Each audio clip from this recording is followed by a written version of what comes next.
வேற என்னக்கா வேணும்? அம்புடுதான் தம்பி. அம், அக்கா 412 ரூபா கொடுத்துருங்கக்கா. 10 முட்டை மட்டும் கொடுத்துருப்பா. ஏங்கா மொத்தமா கேட்க மாட்டீங்களா? மறந்துட்டேன்ப்பா, இப்பதான் ஞாபகம் வந்துச்சு. ஒவ்வொன்னா சொல்லிட்டு இருந்தா எப்படிக்கா? இந்தாங்க. எவ்வளவு ஆச்சு? 480 ரூபாக்கா கொடுத்துருங்க. அக்கவுண்ட்ல எழுதி வச்சுக்கோங்க தம்பி. அ, அக்கா போன மாசம் அக்கௌண்ட்டே இன்னும் முடிக்கலக்கா. அதுக்குள்ள அடுத்த அக்கௌண்ட்டா? கொடுத்துறேன்ப்பா, நானா ஊரை விட்டா ஓட போறேன். அக்கா நீங்க எங்கேயும் ஊரை விட்டு ஓட மாட்டீங்க. ஆனா நாங்க கடை நடத்தணும்ல. வர்றவங்க பூரா அக்கௌண்ட் வச்சுட்டு போனாங்கன்னா அப்புறம் கூடிய சீக்கிரத்துல கடையை க்ளோஸ் பண்ணிட்டு போக வேண்டியதுதான். நீ என்ன சரவணா, முன்ன பின்ன தெரியாதவங்ககிட்ட பேசுற மாதிரி பேசுற. அண்ணன் பாண்டியண்ணே, நீங்க சொல்லுங்க. நான் எழுதி வச்சுக்கிறேன், நீங்க போங்க. சரிண்ணே, வரேன்ப்பா. ஆ,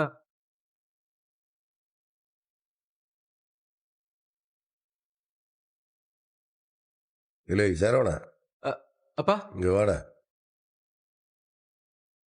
என்னடா நீ வர்ற கஸ்டமர்கிட்ட எதுக்கிட்ட இப்படி எரிஞ்சு விழுகிற? அ, அதெல்லாம் ஒண்ணும் இல்லப்பா. ஒன்றும் இல்லையா? அ, பில்லு கொடுங்க.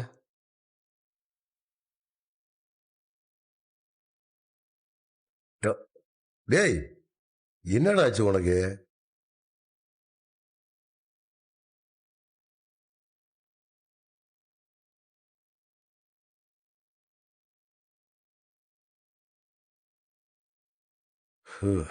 ம்.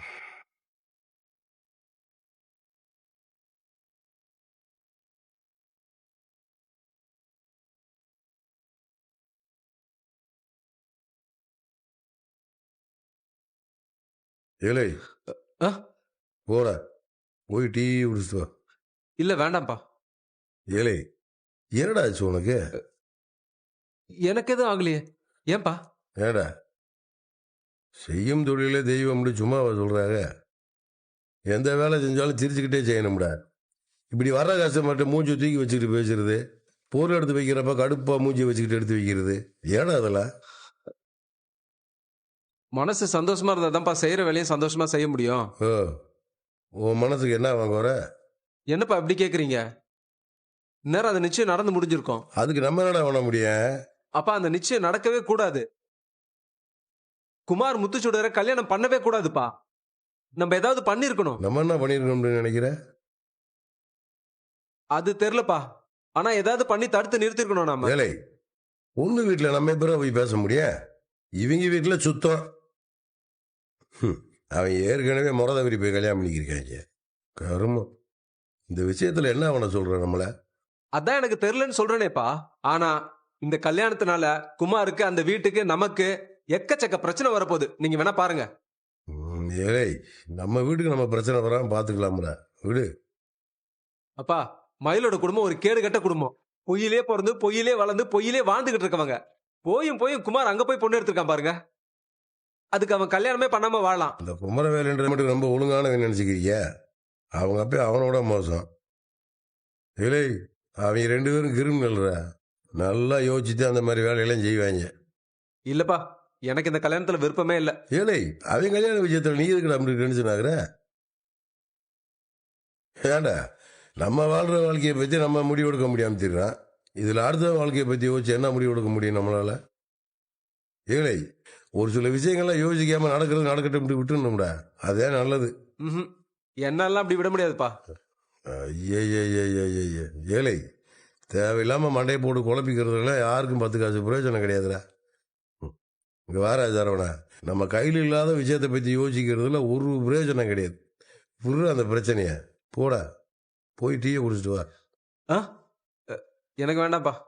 ஏழை எனக்கு டீ வேணும்டா, குடிச்சிட்டு வர்றப்ப வாங்கி வா. போடா.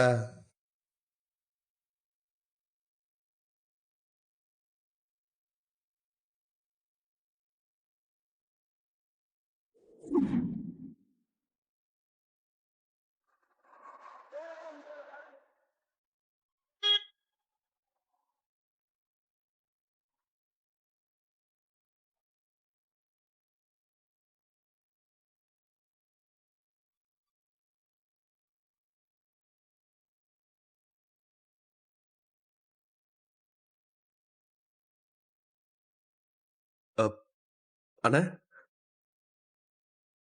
மீனா அண்ணியோட அப்பாக்கு தெரியுமா? நீ அவர்கிட்ட கொடுத்த பணம் உனக்கு எப்படி வந்துச்சுன்னு?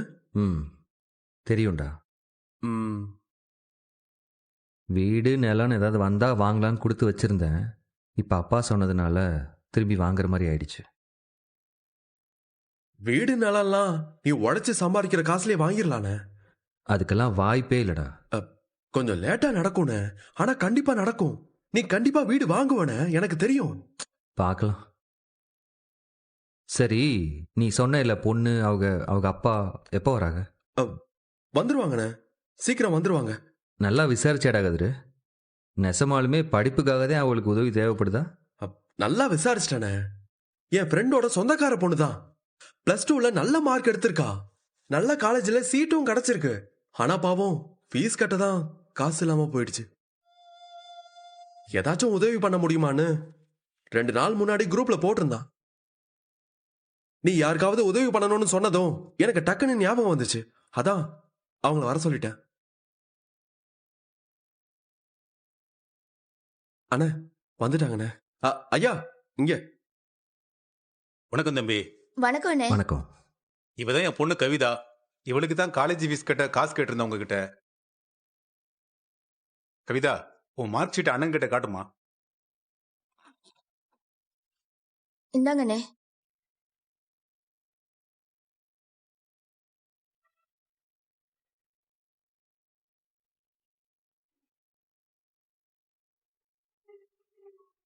ரொம்ப நல்லா மார்க் வாங்கியிருக்கியம்மா. மேக்ஸ்ல 94. நாலாவதுல பாதி தாங்க வாங்கினேன். நல்ல மார்க் வாங்கி என்ன தம்பி பிரயோஜனம்? நினைச்சத படிக்க வைக்கிற வீட்டுல பிறக்கலையே இவ. நல்ல காலேஜ் சீட்டு கிடைச்சும் போக முடியல. என்னத்த சொல்றது, எங்க நிலைமை அப்படி இருக்கு தம்பி.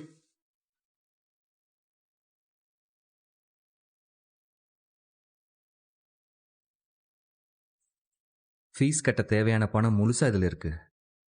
இதை எடுத்துட்டு போய் கட்டி காலேஜில் சேர்த்து விடுங்க. தம்பி, பணம் இல்லாம படிப்பெல்லாம் நிப்பாட்டாதீங்க. படிப்பு ரொம்ப முக்கியம். நல்லபடியா படிக்க வைங்க. ஏதோ கொஞ்சமா பண உதவி பண்ணுவீங்கன்னு தான் வந்தோம். ஆனா இவ்வளவு காசு கொடுப்பீங்கன்னு எதிர்பார்க்கல தம்பி. தம்பி ரொம்ப நன்றி தம்பி. பரவாயில்ல, வச்சுக்கோங்க. ரொம்ப நன்றிண்ணே. என்ன மணி, எதுக்கு இப்ப காலையில விழுகிற? இதெல்லாம் என்னைக்கும் பண்ணாத, சரியா? படிக்கணும், பெரிய ஆள் ஆகணும்னு ரொம்ப ஆசைண்ணே. ஆசைப்பட்டது எங்க நடக்காம போயிடுமோன்னு பயந்தேன். ஏதாவது வேலைக்கு போய் கூட குடும்பத்தை பாத்துக்கலான்னு யோசிச்சேன். சாமி மாதிரி வந்து காப்பாத்திட்டீங்கண்ணே. ரொம்ப நன்றிண்ணே. அப்படிலாம் ஒன்றும் இல்லப்பா. நீ வேற என்ன சொல்றது? நீ நல்லபடியா படி, படிச்சு நல்ல வேலைக்கு போ. பெரிய ஆளாவா. அப்பா அம்மாவை நல்லபடியா பாத்துக்கோ, அது போதும். கண்டிப்பாண்ணே. தம்பி, எங்க குடும்பத்துல யாருமே படிக்கலப்பா. ஏதோ உங்க புண்ணியத்துல ஆளா காலேஜுக்கு போக போறா. இவ மட்டும் படிச்சு கரை ஏறிட்டானா அப்புறம் எங்க குடும்பமே கரை ஏறிடும் தம்பி. இது மட்டும் நடந்துருச்சுன்னா மொத்த புண்ணியமும் உங்களுக்கு தான் சேரும் தம்பி. உங்களுக்கு தான் சேரும், உங்களுக்கு தான் சேரும் தம்பி. நீங்க ஆசைப்பட்டது, உங்க பொண்ணு ஆசைப்பட்டது எல்லாமே நல்லபடியா நடக்கும்னு வருத்தப்படாதீங்க தம்பி. இங்க நல்லா இருப்பீங்க தம்பி. உங்க குடும்பமே நல்லா இருக்கும்.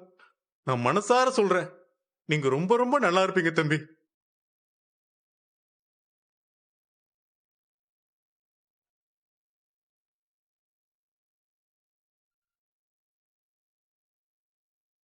யோ, மாப்பிள்ளை வீடு எம்புட்டு பெருசா இருக்கு பாத்தியாயா? ஆமா பாக்கியம், வெளியே இருந்து பாக்குறப்ப இம்புட்டு பெருசா இருக்கும்னு நானும் நினைக்கவே இல்ல. அரண்மனை மாதிரில இருக்கு. மாதிரி என்ன, அரண்மனையே தான்.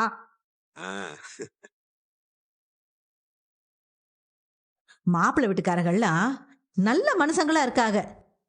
பிக்கல் புடுங்கலே இல்லாத வீடு. இந்த தீபாவளி சீரை வாங்கிட்டு வா, பொங்க சீரை வாங்கிட்டு வான்னு சுடரை வீட்டுக்கெல்லாம் அனுப்பி வைக்க மாட்டாங்க. கல்யாணத்தை பண்ணி கொடுத்துட்டு நாம நிம்மதியா இருக்கலாம் ஐயா. நீ நிம்மதியா இருப்ப, ஆனா சுடர் நிம்மதியா இருப்பாளான்னு கொஞ்சமாவது யோசியாமா?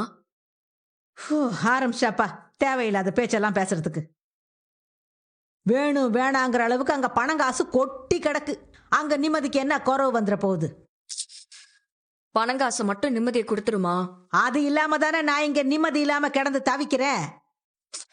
உனக்கு புரியலமா? ராஜிய கேட்டாலே அவ அண்ணனுக்கு யாரும் பொண்ணு கொடுக்க கூடாதுன்னு தான் சொல்லுவா. அந்த அளவுக்கு அவன் மோசமானவன்.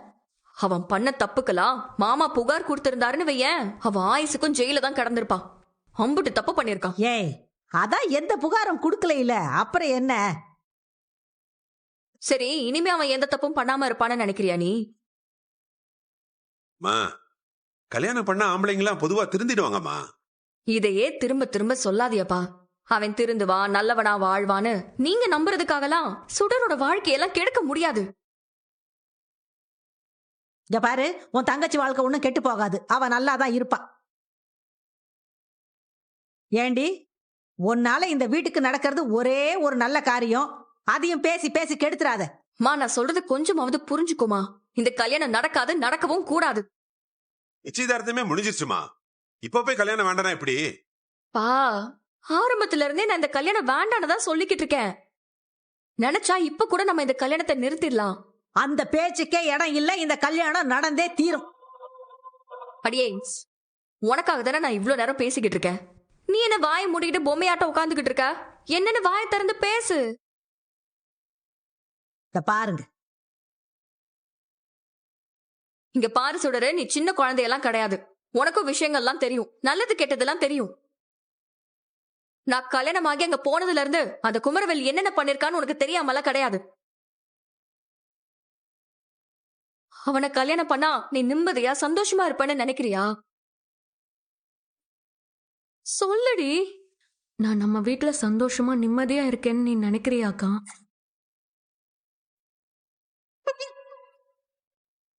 இங்க இருக்கிறத விட நான் வேற எங்க இருந்தாலும் நிம்மதியா தான் இருப்பேன். தேவையில்லாம என்னை பத்தி யோசிச்சு நீ வருத்தப்படாதக்கா. என்னடி?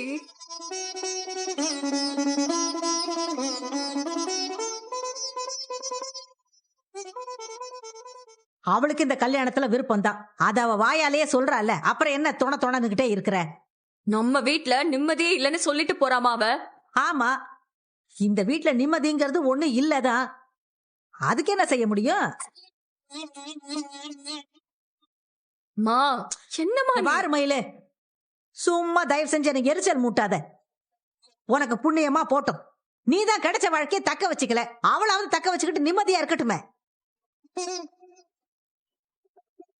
இந்த கல்யாணம் முடிகிற வரைக்கும் நீ வாயை வச்சுக்கிட்டு சும்மா இரு. ஆனா அவசியமா பேசிக்கிட்டு இருக்காத. சொல்லியா? மயிலு, உன் அக்கறை எங்களுக்கு புரியுது மயிலு. அந்த அக்கறையால சுடருக்கு ஏதாவது நல்லது நடந்தா பரவாயில்ல. நடக்க போற நல்லதும் நடக்காம போயிடக்கூடாதுல்லம்மா.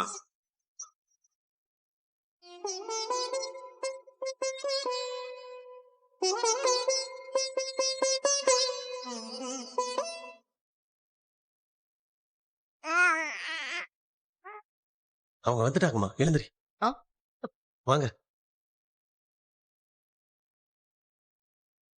பின்னாடி பூட் ஓபன் பண்ணுங்க.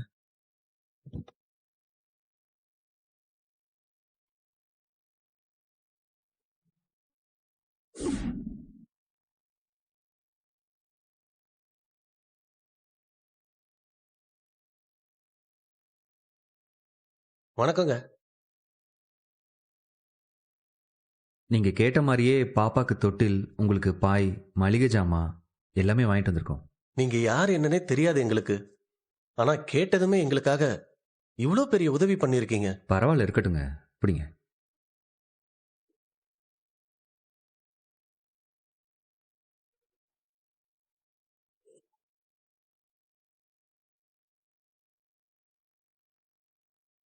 எப்படி இருக்கு? போதுமா? ரொம்ப நல்லா இருக்கு ரொம்ப நல்லா தம்பி. இருக்குங்க. தொட்டில்ல போடுங்க.